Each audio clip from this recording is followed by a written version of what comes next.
Hi friends, welcome to our channel. ఈరోజు వీడియోలో నేను మీకు నా morning breakfast recipe dosa with chicken కర్రీని షేర్ చేసుకోబోతున్నాను.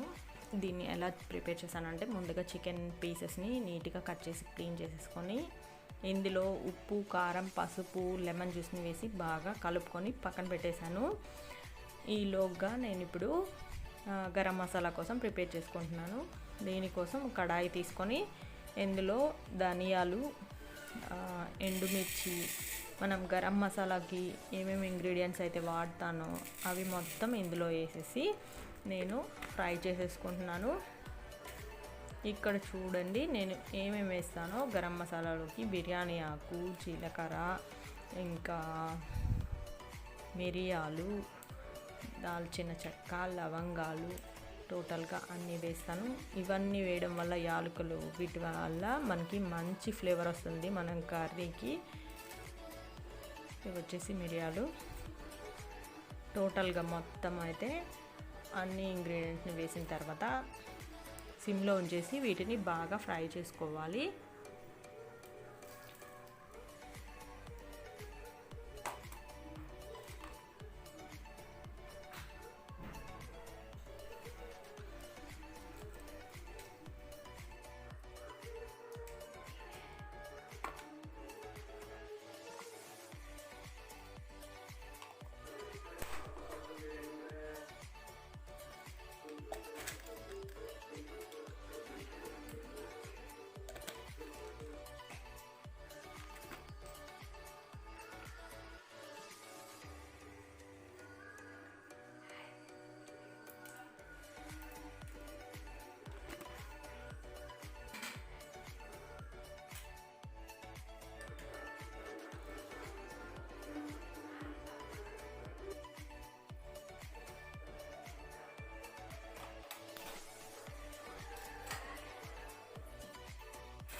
లో ఫ్లేమ్లో ఉంచి ఇలాగా కలుపుతూ బాగా ఫ్రై చేసుకోవాలి. ఇప్పుడు ఇవి ఫ్రై అయిన తర్వాత వీటిని ఒక ప్లేట్లోకి తీసుకొని పక్కన పెట్టేసుకుందాము. ఇవి చల్లారేలోపు గ్రేవీ కోసం ప్రిపేర్ చేసుకుంటాను. ఇప్పుడు నేను గ్రేవీ కోసం టమోటాని, వెల్లుల్లి, కొంచెం పచ్చి కొబ్బరి, కొంచెం కాజు, అల్లంని తీసుకున్నాను. ఇప్పుడు వీటన్నిటిని మిక్సీ జార్లో వేసి ఫైన్ పేస్ట్ వచ్చేలాగా గ్రైండ్ చేస్తాను. చాలా మెత్తగా రావాలి పేస్ట్, వెన్నలాగా వచ్చేలాగా మనం దీన్ని గ్రైండ్ చేసుకోవాల్సి ఉంటుంది.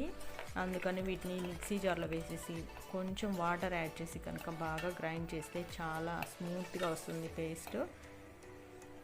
అంత స్మూత్గా ఉన్న పేస్ట్ అయితేనే మనకి గ్రేవీకి బాగుంటుంది అనమాట.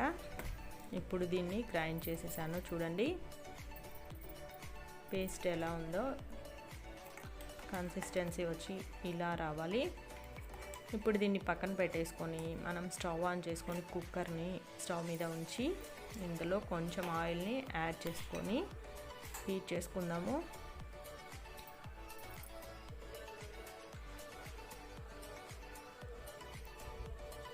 నాన్ వెజ్లోకి కొంచెం ఆయిల్ ఎక్కువే పడుతుంది. ఆయిల్ తగ్గించి వేస్తే మనకి మంచిగా స్మెల్ వస్తుంది అనమాట. అంత బాగుండదు. అందుకని కొంచెం ఆయిల్ ఎక్కువ వేస్తేనే బాగుంటుంది. నేను అందుకే ఎక్కువ వేస్తాను. ఆయిల్ వేడైన తర్వాత ఆవాలు చిటపటలాడిన తర్వాత ఇప్పుడు ఇందులో కొంచెం కరివేపాకుని వేసి నేను ఫ్రై చేశాను.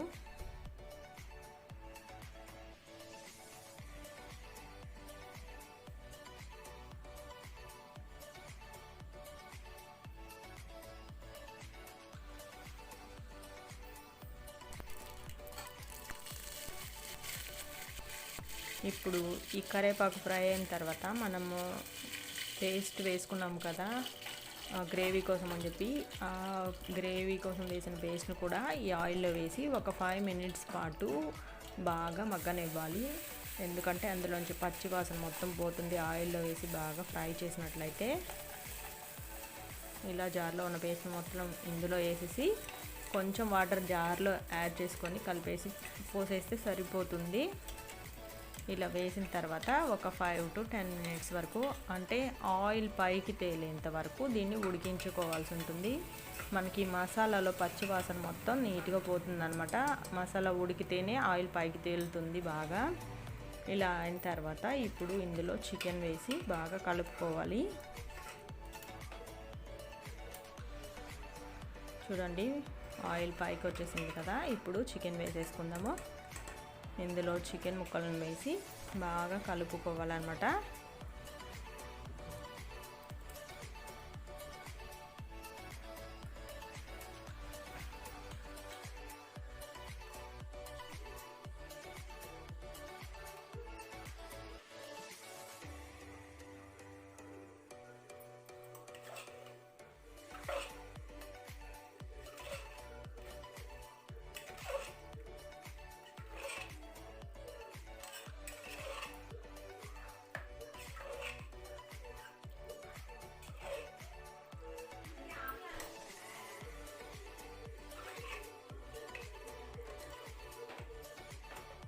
ఇప్పుడు ఇలా బాగా కలిపిన తర్వాత ఇందులో కొంచెం వాటర్ని యాడ్ చేసేసి మూత పెట్టేసుకొని మనం ఒక 3 to 4 విజిల్స్ వచ్చేంత వరకు ఉంచేసుకుందాము. బాగా మెత్తగా కావాలనుకున్న వాళ్ళు 4 విజిల్స్, లేకపోతే కొంచెం గట్టిగా ఉన్న పర్లేదు అనుకుంటే 3 విజిల్స్ సరిపోతాయి.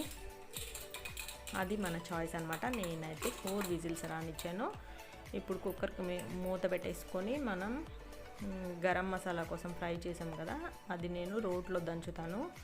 ఎందుకంటే టేస్ట్ బాగుంటుందని చెప్పి నేను గ్రేవీకి కావాల్సింది మాత్రమే మిక్సీ యూజ్ చేస్తాను అనమాట. మిగిలిన వాటికి రసం పౌడర్ కానీ మసాలాలు కానీ దేనికైనా కూడా రోట్లోనే పౌడర్ని దంచుతాను. ఇప్పుడు రోట్లో ఈ పొడిని దంచుతున్నాను చూడండి. ఇది కొంచెం లోతు తక్కువ ఉండడం వల్ల స్పీడ్గా దంచితే ఎగిరిపోతున్నాయి, ఎందుకంటే చిన్నగా దంచుతున్నాను. మొత్తానికి పొడిని అయితే దంచేసాను చూడండి, మెత్తగా వచ్చేసింది. ఇలాగ మెత్తగా దంచిన తర్వాత దీన్ని ఒక ప్లేట్లోకి తీసుకుందాము.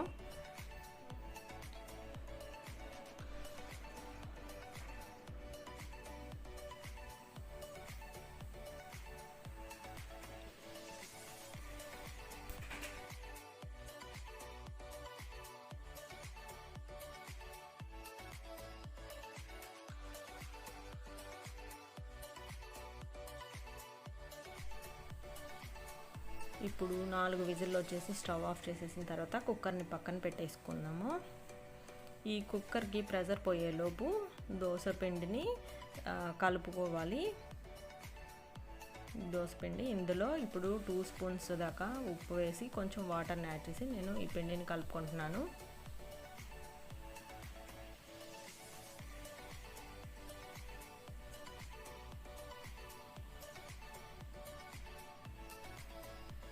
ముందు సాల్ట్ వేసి కలిపిన తర్వాత ఇప్పుడు వాటర్ని యాడ్ చేసి కలుపుతున్నాను.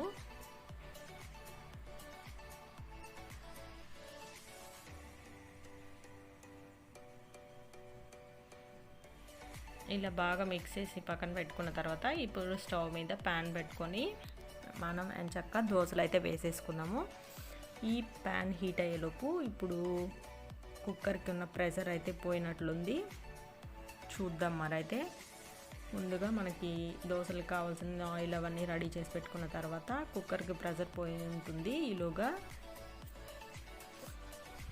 మనం చికెన్ని కూడా మసాలా వేసి రెడీ చేసేసుకున్నాము. ప్యాన్ హీట్ అయ్యేలోపు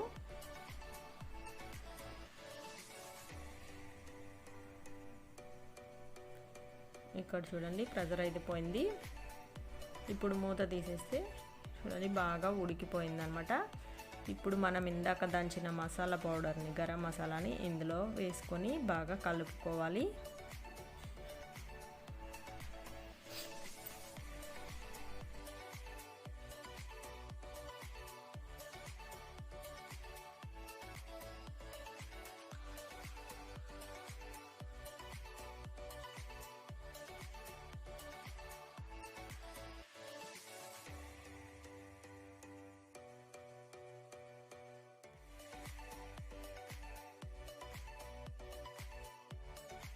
ఇలా కలిపిన తర్వాత ఇప్పుడు ఇందులో కొంచెం వాటర్ని యాడ్ చేసి మళ్ళీ ఈ మసాలాకున్న పచ్చివాసన మొత్తం పోయేంత వరకు 5 to 10 మినిట్స్ స్టవ్ మీద ఉంచి సిమ్లో ఉడికించుకోవాలి.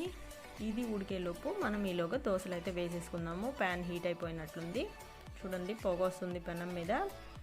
ఇప్పుడు దోశలు వేసేద్దాము.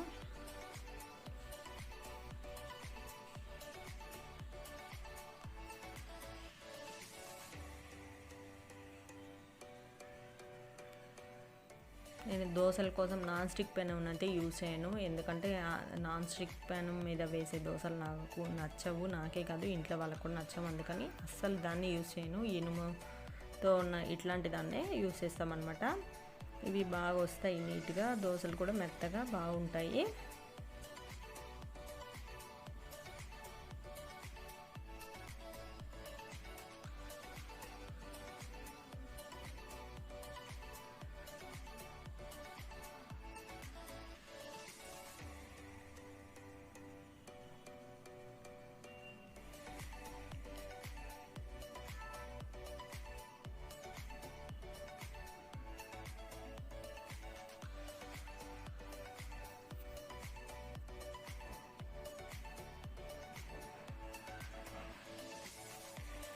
ఇలా వేసుకున్న తర్వాత మనకి చికెన్ అయితే ఉడికిపోయి ఉంటుంది, ఒకసారి చెక్ చేసుకుందాము. చూడండి బాగా ఉడికిపోయింది. ఇప్పుడు స్టవ్ ఆఫ్ చేసి పక్కన పెట్టేసుకుందాము. ఇది చల్లారేలోగా మనకి కావాల్సిన దోశల్ని నేను ఇప్పుడు వేసేసుకుంటున్నాను. చూడండి చికెన్ అయితే కలర్ చాలా బాగా వచ్చింది, చాలా పర్ఫెక్ట్గా ఉడికింది కూడా. చూసారు కదా చాలా బాగుంది. ఇక నేను మిగతా దోశలు కూడా వేసేసాను. ఇప్పుడైతే టోటల్గా అయిపోయింది దోశలు వేయడం. సర్వ్ చేసేసుకున్నాము.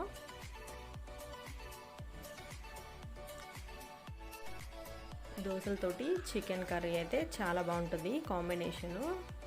నేను యూజ్ చేసిన ఇంగ్రీడియంట్స్ని యూజ్ చేసి ఒకసారి ట్రై చేసి చూడండి, టేస్ట్ అయితే చాలా బాగుంటుంది. ఇంకా కావాలంటే ఉల్లిపాయను కూడా మీరు యాడ్ చేసుకోవచ్చు. గ్రేవీ కోసం నేను మిక్సీ పట్టాను కదా పేస్ట్, అందులో ఇంకా టేస్ట్ బాగుంటుంది అనమాట.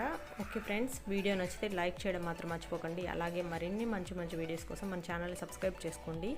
Thanks for watching this video.